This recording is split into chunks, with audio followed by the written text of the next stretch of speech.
Malo katero stanovanje se lahko primerja s tem, ki vam ga bomo zdajle pokazali. Tudi in predvsem po razsežnostih. Kaj pravite na to, da dnevni prostor meri v dolžino kar 18 metrov? To je 2 povprečni dolžini hiše, ampak niso zgolj dimenzije tiste, ki so nas navdušile. Nekdanja lastnica tega stanovanja zagotovo ne bi več prepoznala. Temeljito prenovo pa je narekovalo tudi dejstvo, da je novi lastnik velik estet in ljubitelj umetnosti. Goran, ko pridemo v to stanovanje, nas najprej prevzame ta prostornost, zračnost, ampak na začetku je bilo pa čisto drugače, ne? Kako? Ja, seveda drugače. To je stanovanje v hiši, ki je zdaj stara 100 let. To je, temu rečemo, staromeščansko stanovanje. Taka stanovanja imajo svoje kvalitete. Prvič, veliko sob, sobe so velike, višina je velika, prevzame nas volumen. Vseeno, po tlorisu pa to je bilo osrednji dolg hodnik, levo 3 sobe, desno 3 sobe, nekatere sobe so prehodne. Tako da to je bilo izhodišče. Janja, a lahko v bistvu govorimo tlele, da je to stanovanje brez hodnika? V globalu je to stanovanje s čim manj hodniki, takšna je bila tudi želja naročnika, da ima en ogromen prostor, se pravi, on je rabil velik prostor, ni pa rabil veliko sob. En hodniček pa vseeno obstaja v tem stanovanju in sicer čisto na začetku, ko pridemo noter, tega smo ohranili in hkrati smo z njim dobili en garderoben prostor, na koncu je stranišče. Tako smo se znebili teh nekih garderobnih programov v srednjem prostoru.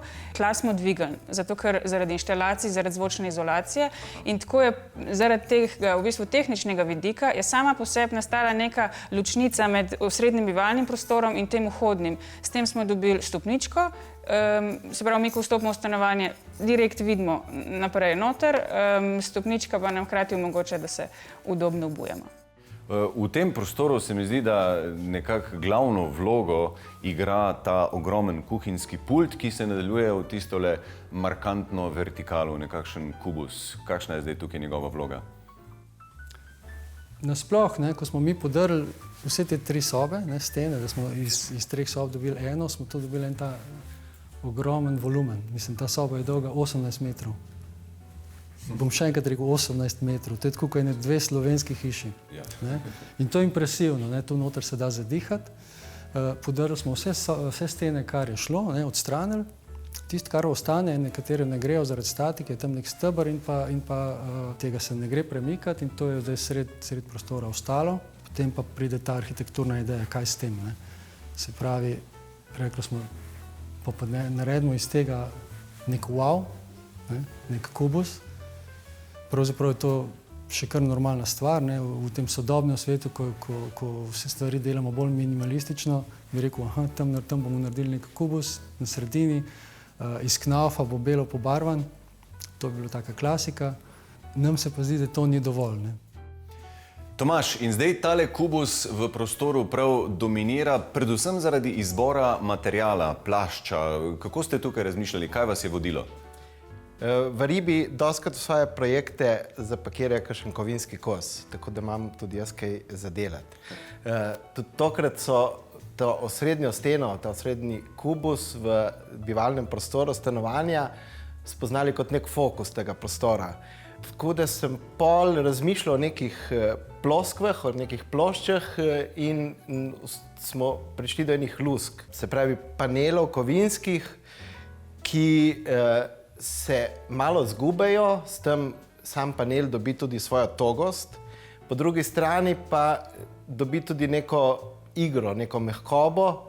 Tako so tile posamezne plošče, ki se tudi gradirajo od spodaj proti stropu, se v bistvu nalagajo ena preko druge, pritrjene so v bistvu z enim vidnim vijakom, ki ploščo stisne ob druge plošče in s tem ustvari neko igro senc, svetlobe, odsevov, v bistvu neko mehkobo tega plašča.